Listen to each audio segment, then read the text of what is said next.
All of recorded history has literally led up to this moment. Two different versions of what is undeniably the most screen-accurate action figure ever produced in 6-inch scale for the most unjustifiably popular character in the Star Wars universe. Hi, I'm Dan Larson, and this is Mafex Empire Strikes Back Boba Fett versus Mafex Return of the Jedi Boba Fett.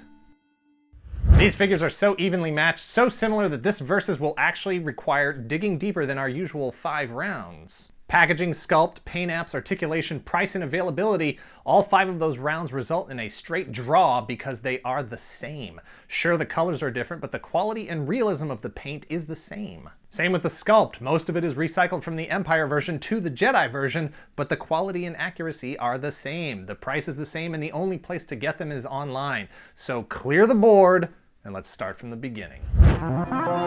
The most notable difference between the Boba Fett suit design from The Empire Strikes Back to Return of the Jedi is the addition of a bunch of different colors on his jetpack. I have no idea what canon is as far as what Fett did to his jetpack between the films. Wikipedia suggests that the 2 films take place a year apart. Many things could have happened in that time. He replaced it in its entirety, he's replaced parts of it. He needed a new look and he bedazzled it. And my personal favorite internet crackpot fan theory, it may not even be the same guy. The Mafex sculpt is exactly the same, so it comes down to color. Return of the Jedi Fett wins round 1 for not being afraid of bright colors in a black and white universe. Both figures come with a stand, both figures come with the same additional hands, and both figures come with a blaster rifle. Like his jetpack, Fett is working with a very similar but aesthetically different piece of equipment. From the trigger and scope back to the stock, it's practically the same gun, but the barrel is completely different. Superiority is a matter of preference, but when it comes to accessories, Empire Fett comes with an additional sidearm tucked into his holster, just in case. Perhaps Jedi Fett is a better shot, perhaps his gauntlets make up for the lack of a backup gun. As far as this battle is concerned, more accessories beats fewer. Empire Strikes Back Fett wins round 2. Whenever a Boba Fett figure is produced using the Empire Strikes Back as a reference point, the design must always address the engineering of the pockets that hang down from his belt over the top of his thighs. Mafex Empire Strikes Back has pockets that don't hang down as far as some 6-inch figures, and are made out of a rubbery material that will flex and allow for forward movement of his legs. Return of the Jedi Fett pushes those pockets around to the side of his hips, allowing for much more freedom of movement and much more dramatic posing. Jedi Fett also switches out the cuffs on his pants for a longer leg in the front, which has no real significance other than calling my attention to the fact that they both have articulated pant cuffs, which is fun from an engineering standpoint, and it's much more prominent on the Jedi figure. Round 3 goes to Jedi for moving those legs. One of the problems about screen accuracy in an action figure is that scaling some of those parts down means using materials that don't act the same way that they do at full size. Both the Empire and Jedi costumes have a hose that runs from the right arm gauntlet into the flight suit around the upper sleeve area, presumably to connect directly to his heart, which is powered by an arc reactor containing a kyber crystal. The Empire figure already had a hose that easily pops out of his sleeve and is bound to someday become brittle and break, and while that is a negative for the figure, the Jedi figure adds 2 more hoses, and none of them stay tucked into his sleeve.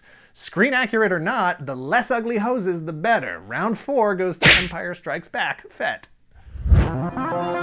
Tied after 9 rounds, it all comes down to who and what each figure really represents in the world of Star Wars. Boba Fett was featured in 2 significant plot points in the 3 films that make up the original trilogy. In The Empire Strikes Back, he played a key role in the capture of Han Solo, watching as Darth Vader froze him in carbonite for delivery to Jabba the Hutt.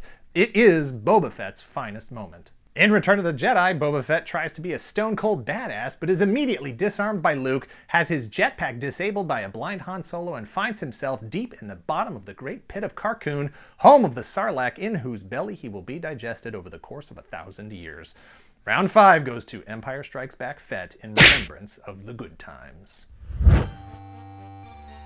Look, these 2 figures are so practically the same thing that only really, truly die-hard Fett collectors or suckers would ever bother buying both of them, and honestly, both can serve the exact same purpose in your collection. But the deciding factor ultimately isn't which...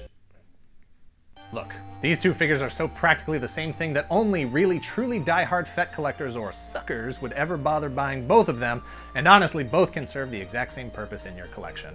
But the deciding factor ultimately isn't which of these... Wait.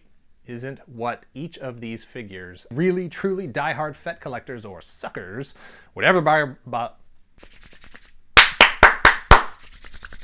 Let's go. Get it done. Collectors or suckers would ever bother buying. Hard Fett collectors or suckers would ever bother buying both of them. No? Look, these two figures are so practically the same thing that only really truly diehard Fett collectors or suckers would ever bother buying both of them, and honestly, both can serve the exact same purpose in your collection. But the deciding factor ultimately isn't what each of these figures are, but what they represent to the Star Wars mythology. The Empire Strikes Back is a key point, the darkest point in the original Star Wars trilogy, and Boba Fett was just as important as Darth Vader or the rest of the Empire. It's really no contest when you have to choose between Vader's right-hand man and the guy that got eaten by a hole in the desert. Thanks for watching. Please hit like, please subscribe if you haven't already, and share this video with your social media circles. Let us know in the comments below if, like me, you just feel ridiculous every time you say Boba Fett. A super badass guy with a super terrible name. Boba Fett. Boba. Almost 40 years later, and it's still terrible. Cut.